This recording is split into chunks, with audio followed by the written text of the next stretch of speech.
Hi there, Laura Swan here. I'm a women's healing and empowerment coach, a leadership mentor, and the founder of Conscious Feminine Leaders Academy. I am so excited to be here and sharing this message with you today around sensitivity and seeing it as potentially a superpower.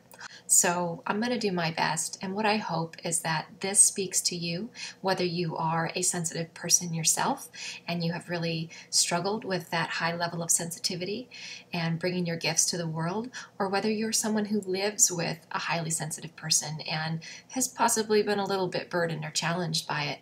I hope that this serves you on whatever end of the spectrum that you happen to be.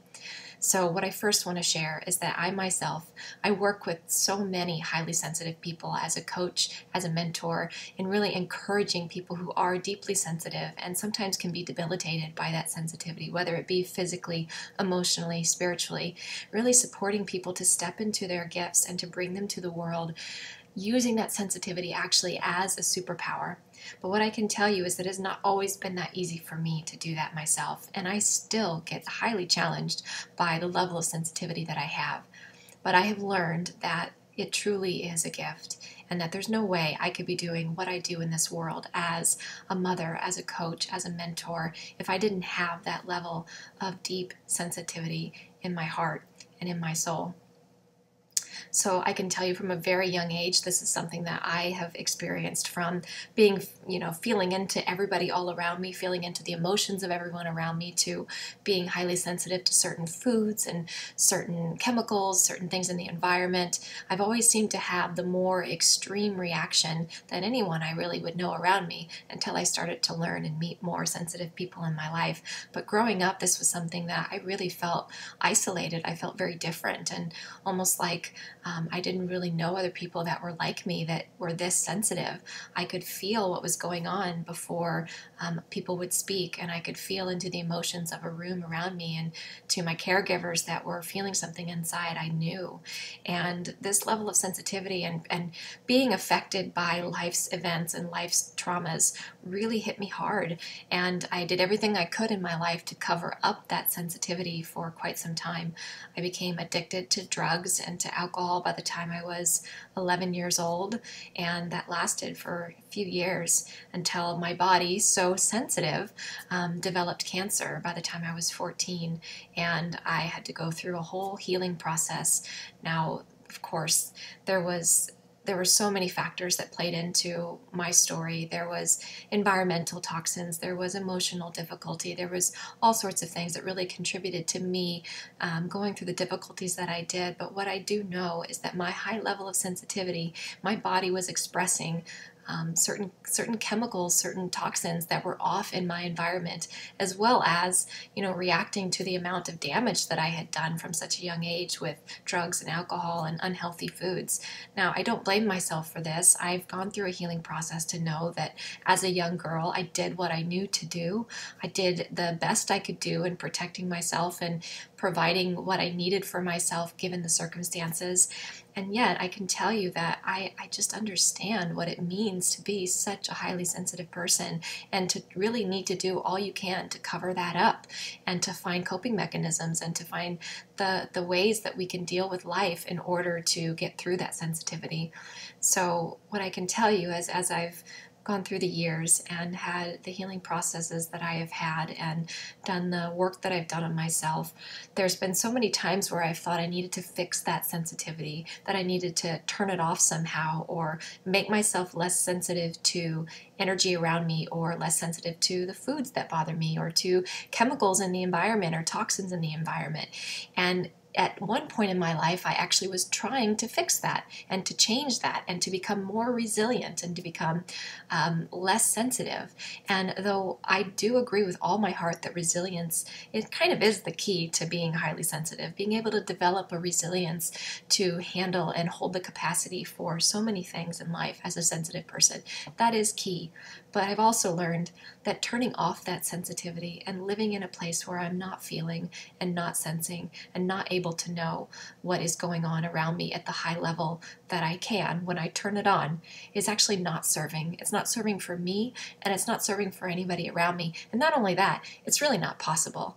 I've done so much in my life to heal and transform myself, but I've never been able to turn off the level of sensitivity that I have. And so that tells me that I'm not cursed, that this is not a mistake. I believe with all my heart that however you view the divine did not make any mistakes on us, that there's no mistakes. And so I know that living with a high level of sensitivity truly is meant to be my greatest gift, and it's meant to serve my greatest gifts to the world. The other amazing gift of this is these are the healers, these are the teachers, these are the people in our world who are creating such ripple effects of healing because they're able to tune into this gift inside and able to actually utilize it as a superpower. This is what sensitivity can do for those of us who are tapped into the healing realms and to, doing work in the world that is for the healing of the planet. It's this sensitivity that actually enables you to do your work. And I know if you are someone who is called to doing healing work that you understand you couldn't do it without your sensitivity. And it's potentially your greatest gift, your greatest superpower.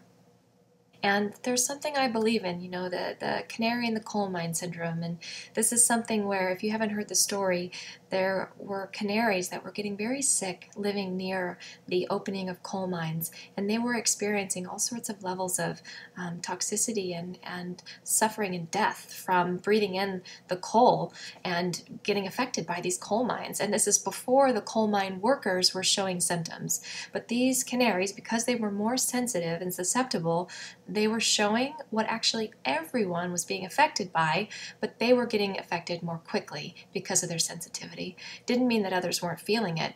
They were just dying more quickly. Now, it's hard to twist this as a positive thing, but what I can say is that those of us who are experiencing the effects of high levels of toxicity in our environment, from the chemicals in our mattresses to the chemicals that are in new cars when you buy a new car, or the sprays that are all over our landscaping, that our world is filled with all sorts of chemicals and toxins that are not fit for human consumption, and yet we're surrounded by them all the time.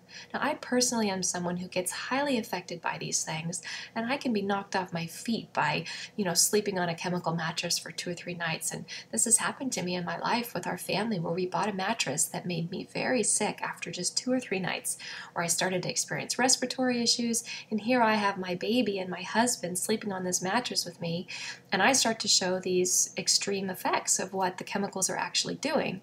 Now, that's a pain in the ass for me to have to be the one that shows the early effects of these things, but I've also become a meter for our family.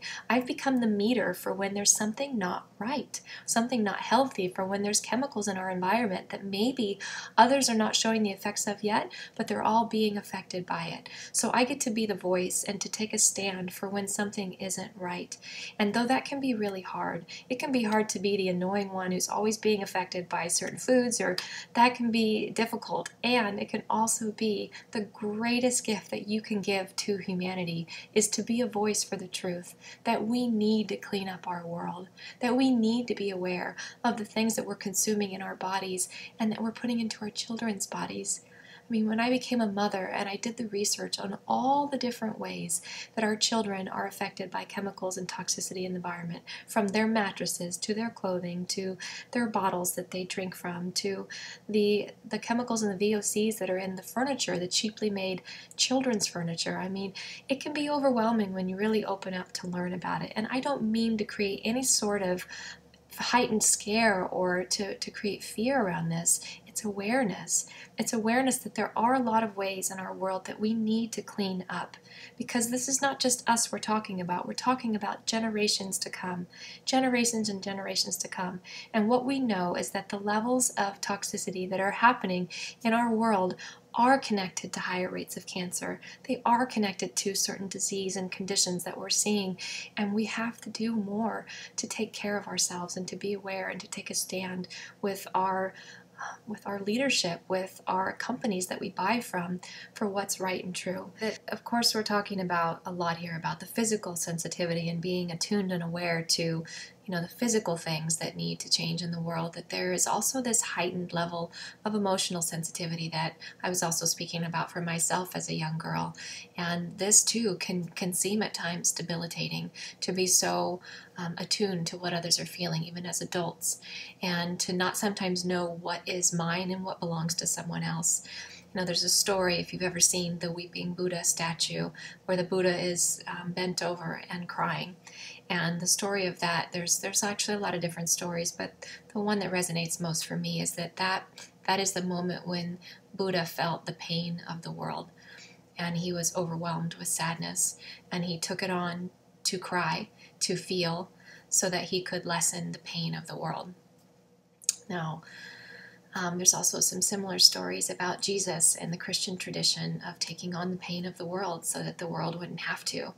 Now, I'm not saying that you need to be Buddha or Christ in taking on the pain and suffering of all the world, but there actually are even psychological teachings that say, if you've ever looked at Brene Brown's work on vulnerability and on feeling the full spectrum of human emotions, that there is something to allowing yourself to feel the full spectrum, that we can't feel actually the height of joy unless we allow ourselves to feel the depth of pain that is present in our life, and that there really is no skirting around it.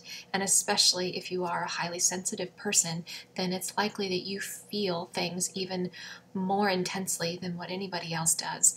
And so it's opening yourself up to know that it's safe to feel, to know that you don't have to hide it or cover it or turn it off, and that your feeling and your ability to feel the pain of the world, feel the suffering that's going on. There's been a lot of tragic things that have happened recently, even just this week in our world, and to turn ourselves off and not feel that doesn't serve anything.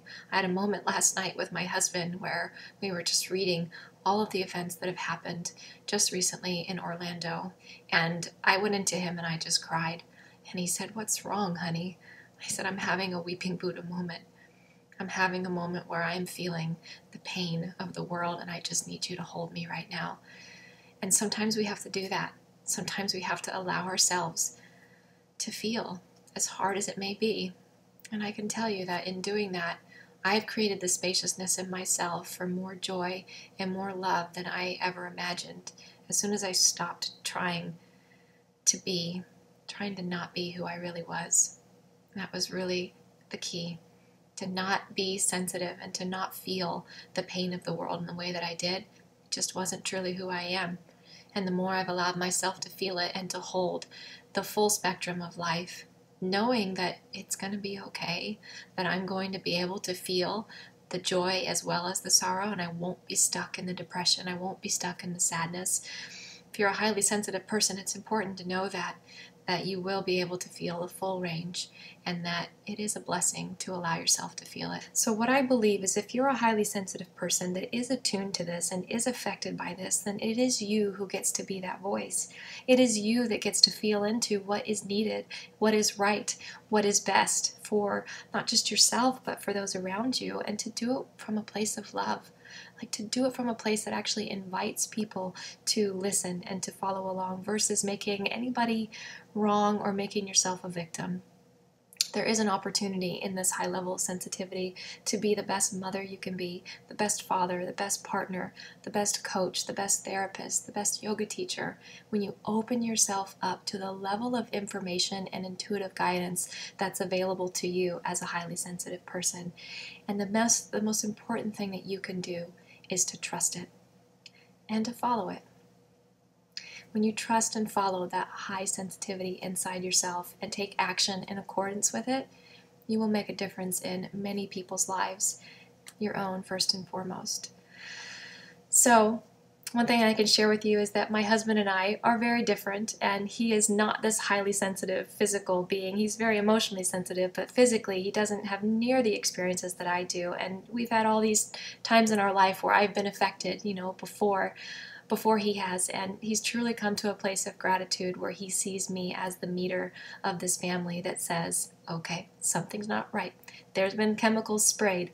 There's something not right in the house, and I'm going to take a stand to help my family be healthy for the long run, and most importantly, to be a voice for what needs to happen in the world. So I encourage your sensitivity. I support it with all my heart. I understand the level of challenge that can come with it, and I want you to know that it's no accident and that there's been no mistakes made on you either, that you can also be a voice for truth and find strength in your sensitivity. Thank you so much, and I'll see you soon.